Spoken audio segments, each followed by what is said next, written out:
All right, looks like we are live. Back in March, when Congress tasked the Small Business Administration with the PPP loan program, the SBA Payroll Protection Program, I was predicting, and this was an easy prediction because I've seen the evidence, and a lot of people aren't aware of this, of the massive amounts of waste, fraud, corruption, and abuse with Medicare fraud, Medicaid fraud, and Social Security fraud. And so I predicted, this was an easy educated guess, that there would also be massive fraud with the PPP loan program. So in the last couple days, we've gotten announcements from the U.S. Department of Justice that there is massive fraud, and we're starting to get some of the details, and it's coming out. It's really, really crazy. And unfortunately, a lot of mom and pop restaurants, a lot of mom and pop bricks and mortar businesses did not get PPP loans, and instead there was just massive amounts of waste, fraud, corruption, and abuse in the program, and a lot of fraudsters got these loans and then used them for nefarious purposes or for personal things, including luxury jewelry, luxury goods, very expensive sports cars like Ferraris and Lamborghinis, and also strippers and adult entertainment. And mom and pop businesses that should have gotten the funds did not. And then Amazon and Walmart benefit, and Target, I guess, some of the large big box stores and grocery stores benefit from all of this when the government screws up. So for those of you who think that government, all levels of government should have more power and more control over the economy, you need to take a look at all the waste, fraud, corruption, and abuse that has been documented just in the last 10 to 12 years. You have the Securities and Exchange Commission, which was handed by whistleblower Harry Markopolos literally a mountain of evidence. And they did basically nothing, stopping a Ponzi scheme.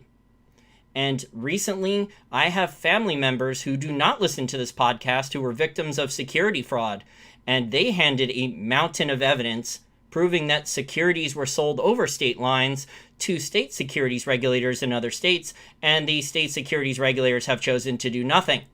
So there are countless examples, and I know there's many more examples like that. I've listened to regulators talk that were trying to stop the Medicare, Medicaid, and Social Security fraud in the past, that there's tens of billions per year in Medicare, Medicaid, and Social Security fraud in just a few states. So in states like California, in states like Arizona, in states like Florida, where there's a lot of elderly people, there's a lot of medical clinics and pharmacies that are set up just for fraud.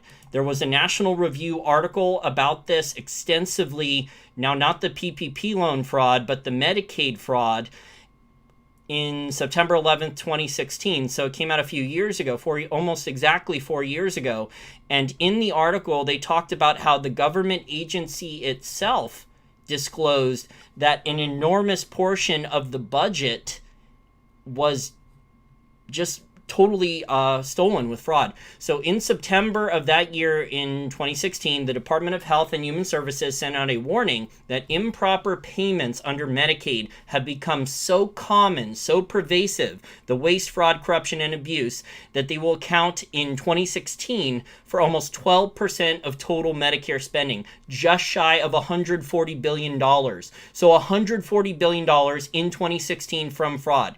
I don't know if a lot of people outside the United States are aware of that there's this much waste, fraud, corruption, and abuse. And guess what? I don't think any of this would be possible without fiat currency and without the dollar being the world reserve currency.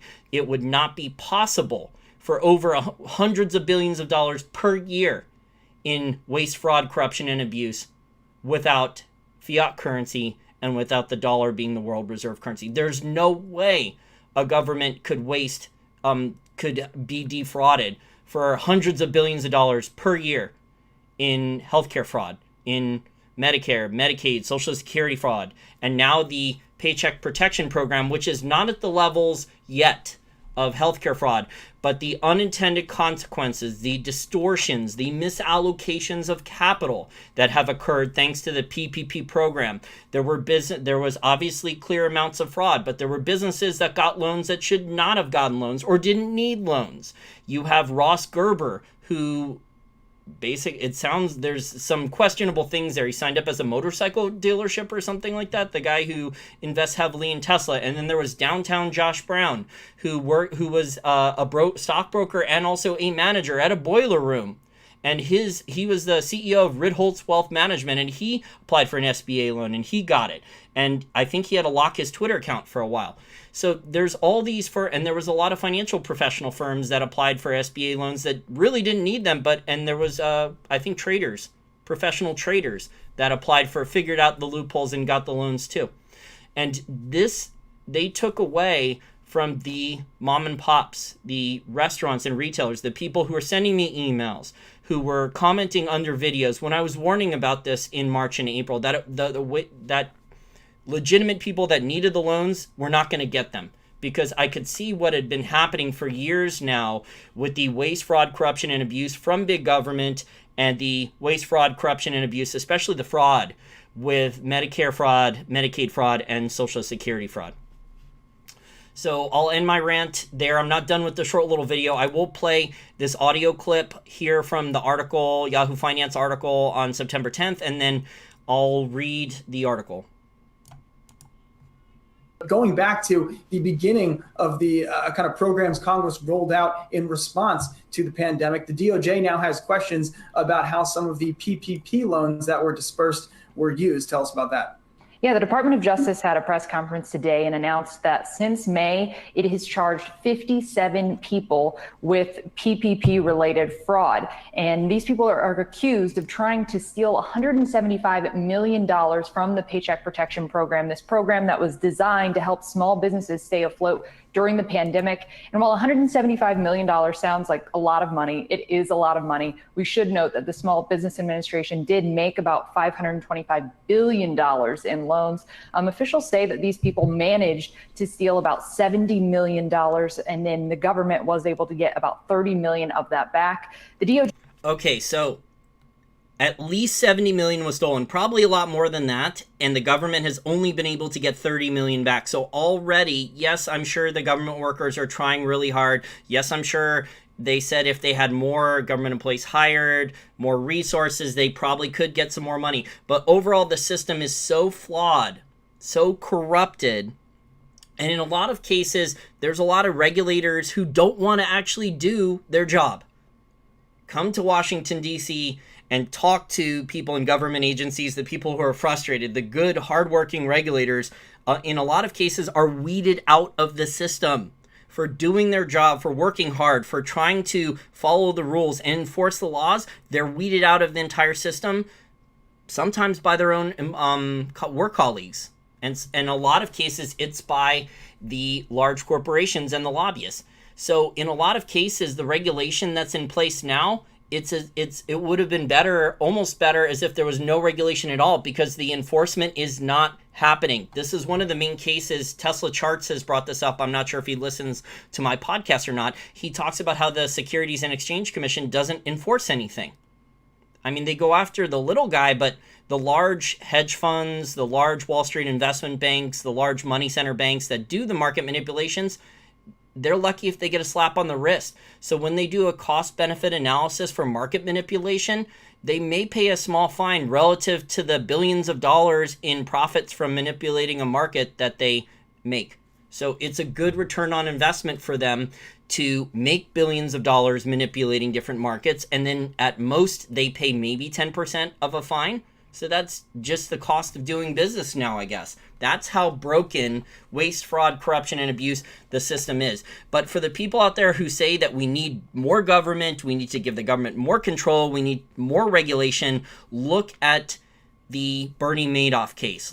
Go and read Harry Marco Polo's book, No One Would Listen. It is a great book.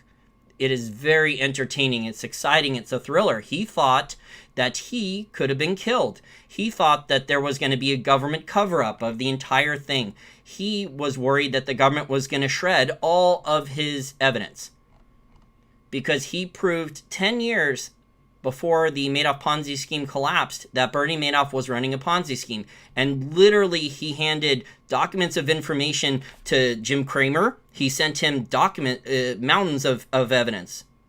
He sent Jim Cramer of CNBC, the clown who blocked me on Twitter. Literally, he's a highly paid clown. And Jim Cramer is on video admitting that as a hedge fund manager, he committed felony market manipulation. He is on video admitting it in an interview that he intentionally spread false rumors to commit market manipulation, that he lied to journalists to get them to pump and dump a stock. He did not. I don't even think Jim Cramer got fined. And be careful listening to Jim Cramer stock picks anyway, because I mean, he's wrong most of the time anyway, and he just pumps whatever's going up. This is how wasteful the system is getting. And I don't think any of this would be possible without fiat currency and without the dollar being the world reserve currency. The Department of Justice, okay, let me continue the... Jay does say more charges are likely coming. A team has been dedicated to looking at PPP-related fraud. They said they have opened several hundred cases, and they've found about 500 people they think may be involved in PPP-related fraud. People are allegedly faking documents, using stolen personal information, and lying about businesses in order to get this money. They say that there's really two categories of this fraud. There are coordinated criminal rings of people trying to access this money. They said one ring in particular went after $24 million from this program. Another is just individual. That $24 million they're speaking to is from a group of former NFL football players, including ex-New York Jets wide receiver Josh Bellamy, charged in a $24 million global pandemic relief loan scheme. So I'll attach the article from September 10th by Rich Cimini from ESPN if you want to read about Josh Bellamy, who was a former NFL player. Who knows if he actually saved up any of the money he earned, but he did go after trying to steal an enormous sum of money, of currency, from the PPP loan program. Okay, back to this article here. Individuals who are lying about businesses to try and get money they can spend on themselves. Let's watch.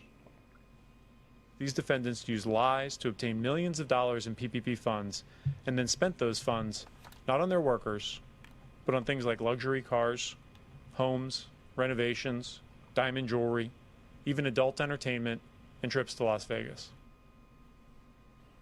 Now, the work is not over. The DOJ says there is likely a significant amount of fraud ongoing. You may remember House Democrats on an oversight panel just a couple weeks ago found that there were billions of dollars worth of questionable PPP loans made, and they said that the program is at high risk of fraud. So this is something we'll definitely be keeping an eye on over the coming months, maybe the coming years.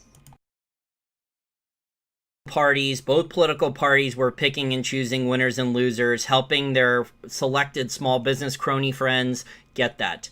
So there was a massive amount of fraud with the PPP program. We may never know the real number, but my point here is that there is even more fraud, waste, fraud, corruption, and abuse in the healthcare fraud with Medicare, Medicaid, and then also Social Security.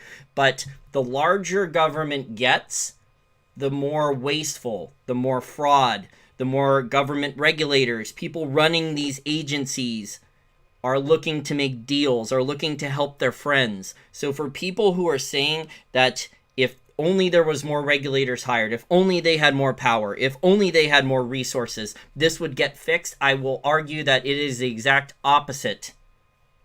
That it'll end up like China, where China has an enormous bureaucracy, and the bureaucrats in China all want to get rich. They all want to do deals. And you know what? To a certain extent, maybe things are slightly less. There are less bureaucrats here in the U.S. getting exorbitantly rich than in China, because China is an enormous kleptocracy. If you study all the corruption that's happened within the Chinese government and their government agencies. But it is still the same principle. The larger government gets, the more control they have over the economy, and these regulators are also selfish, are also greedy, and they are not going to put the best interests of the country forward. Now, in public speeches, they may say that, but the reality is they're all looking to do deals. They're all looking to help friends. They're all looking, like Dr. Fauci, to get on board of directorships, to get those stock options when they leave. And this is the problem with the revolving door of government. Dr. Chris Martenson has been talking about this a lot lately on his videos. So the PPP loan program, the Department of Justice says it has charged dozens of people who allegedly tried to steal more than $175 million in federal aid meant to help small businesses during the pandemic. In a press conference on Thursday, the Justice Department announced it has now charged 57 people with Paycheck Protection Program, or PPP, related fraud since May, in addition to other cases brought by the U.S. attorneys around the country. Congress approved about $670 billion for the program, and a lot of small business owners did not get the funds, which allowed small businesses to seek forgivable loans in order to avoid layoffs and stay afloat during the pandemic. The Small Business Administration made 5.2 million loans worth more than $525 billion through the program, and a lot of medium-sized businesses and large businesses also got the funds. There was a lot of fraud. I don't think that 175 million number is going to end up being anywhere close to the real number. If over 600 billion was given out, it's probably going to be many, many billions of dollars. With what we've seen, if it's anything like the healthcare fraud, the Medicare fraud, the Medicaid fraud, and the Social Security fraud. Quote, anytime the federal government makes a large amount of money available to the public on an expedited basis, or on any basis at all, I'll add that, the opportunities for fraud are unfortunately clear, said Brian Rabbitt, acting assistant attorney of the criminal division for the U.S. Department of Justice.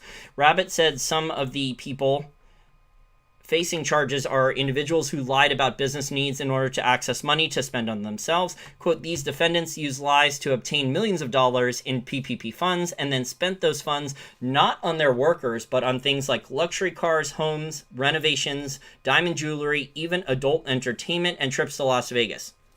The cases range from attempts to illegally access loans of just $30,000 to loans worth tens of millions of dollars. In addition to individual bad actors, Rabbitt said, quote, coordinated criminal rings took part in, quote, systematic organized conduct to loot the PPP. The Justice Department said law enforcement arrested defendants in Miami on Wednesday and Thursday who officials allege are involved in a, quote, criminal ring that attempted to steal $24 million in PPP funds. According to the Department of Justice, Joshua Bellamy, an NFL player, was among those arrested and charged in connection to the alleged scheme. The Justice Department said Bellamy obtained a $1.2 million loan and bought more than $104,000 worth of luxury goods, spent nearly $63,000 at the Seminole Hard Rock Hotel and Casino, and withdrew more than $302,000 in cash. Rabbitt told reporters a separate ring is accused of trying to steal $7.6 million. The attempts to steal more than $175 million resulted in actual losses of $70 million. It's probably more than that. That's just what the government is disclosing right now. The government has and this is Republicans and Democrats making sure their friends got loans, whether they could pay it back or not. The government has so far been able to recover more than $30 million. Quote, the pandemic presented a whole of government challenge, and fraudsters were waiting in the wings to find vulnerabilities and schemes to bypass controls and gain access to the funds, said Hannibal, quote, Mike Ware, his name is Hannibal. Okay, Mike is his nickname. The SBA Inspector General. The Justice Department said it established a team designated to investigate potential fraud within the Paycheck Protection Program earlier this year and warned more charges could be coming. Quote, there is more to come. Our work is ongoing. We are not done here yet, said Rabbitt. At the press conference on Thursday, the FBI said a PPP working group has opened several hundred PPP-related investigations and identified nearly 500 individuals believed to have fraudulently requested or received PPP loans. Rabbitt told reporters a, quote, significant amount of fraud is still ongoing and under investigation. Just craziness. The larger fraud, though, is from, again, the healthcare and Medicare. And guess what? Big pharma, biotechnology companies. If you watch the Netflix documentary series, the first season, if you watched the Dirty Money documentary series on Netflix, the first season, there is an entire show on Valiant Pharmaceutical, and Valiant Pharmaceutical was committing Medicare and Medicaid fraud, and they were making billions of dollars too. So big pharma, the pharmaceutical companies, they're all trying to figure out how to get access to those extra fraudulent dollars. And I don't think any of this is possible without fiat currency and big government and the dollar being the world reserve currency. Okay, so we have super chats here. I'm going to do a couple of these and I'm going to wrap up the show. Thank you for the $19.99 super chat, Steve. I appreciate it. He says, Jason, what's up, brother? Don't overlook covert metal. China is going crazy on this metal. I am buying, brother. What do you mean covert metal? You're not talking about precious metal, or you're talking about some other type of metal? China does stockpile a lot of commodities. I might write an article on this for my Patreon account contributors, my over 1,000 Patreon account contributors, because I've gotten some questions from people asking about how China tends to buy and stockpile commodities, and I'll probably do an article on that sometime this week explaining how I think China stockpiles commodities. It's done in cycles, and I'll explain it.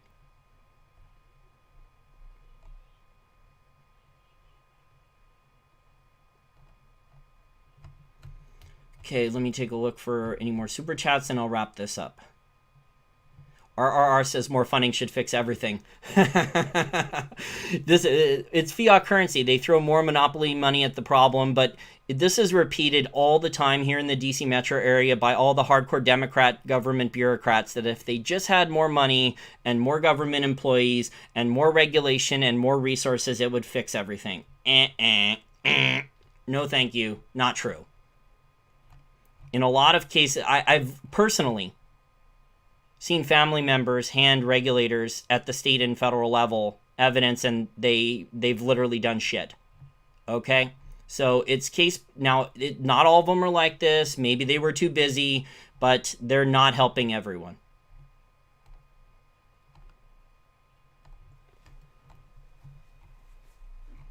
Okay, last super chat. Oh, $5 super chat from Abbey Road. Thank you for the $5 super chats. Much appreciated. He is also a Patreon account contributor, one of over 1,000 per month chipping in. So I can do content, research, information, analysis, and financial education just like this and tell you exactly how the system works, how it is rigged against the little guy on Main Street, how it is rigged against the mom and pop shops, how Walmart and Amazon and Target and all these other stores are all benefiting when good, honest, hardworking restaurants, mom and pop restaurants, and mom and pop retail stores and others that should have gotten PPP loans did not. It is truly sad at the level of waste, fraud, corruption, and abuse. And the only thing that keeps the system going is dollar as world reserve currency, fiat currency, and all the deflationists and Keynesian economists who keep repeating that all this monetary inflation and credit that is created is deflationary and not inflationary. That's what helps keep the system going. Also, for a long time, a lot of those dollars were able to be exported out of the United States, and they've managed to keep those dollars either in asset prices or to help prop up the over-the-counter derivatives market. But this is truly sad. And I want to highlight again that as bad as this much fraud looks in the PPP program, and the real amount's probably a lot more than that. The real amount of fraud is in the financial industry, is in the military-industrial complex with the missing $21 trillion or more from the military-industrial and information complex, which directly or indirectly employs most of the people here in the DC metro area. It's built entire towns right outside of Washington, D.C. If you ever come and visit me, hang out, maybe grab dinner or beer, come and check out the Reston, Virginia area, the Reston Town Center, and Loudoun County and some of the other areas around there. And One Loudoun Place, it's basically built most of that. The military, industrial, and information complex. Most of the big companies there are either big tech companies, the cybersecurity firms, or the Raytheons, the Boeings, and those types. And the other big waster, the other big fraudulent industry is healthcare. It is big, it is bloated. Big pharma, the pharmaceutical companies are all involved in the Medicare fraud, the Medicaid fraud. It's just sickening.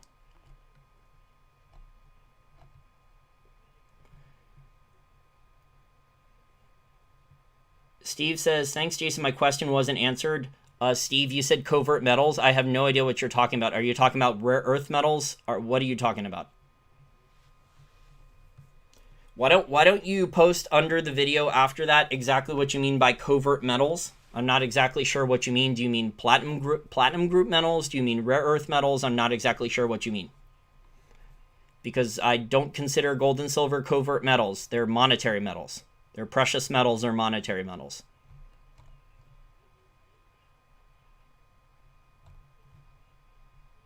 Okay, well, thank you everyone for listening. It's much appreciated. And if you want to study more about the Medicare fraud, the Medicaid fraud, some of the articles that I discussed where I was quoting the $140 billion in waste estimate, I will attach the article below the video. Insane. I don't think any other country, maybe other than China, could get away with that much waste, fraud, corruption, and abuse in a single year. $140 billion in healthcare waste in a single year. And it's probably even larger than that. That's just what the government agency admitted to publicly. $140 billion in waste, or 10% of their entire budget was stolen in fraud and waste, fraud, corruption, and abuse. And yet there's people out there that still trust all levels of the government and want to hand all levels of the government more power. I don't know why, but they seem to think that with more resources and more power, government can do a better job. I am definitely not in that camp, and I completely disagree.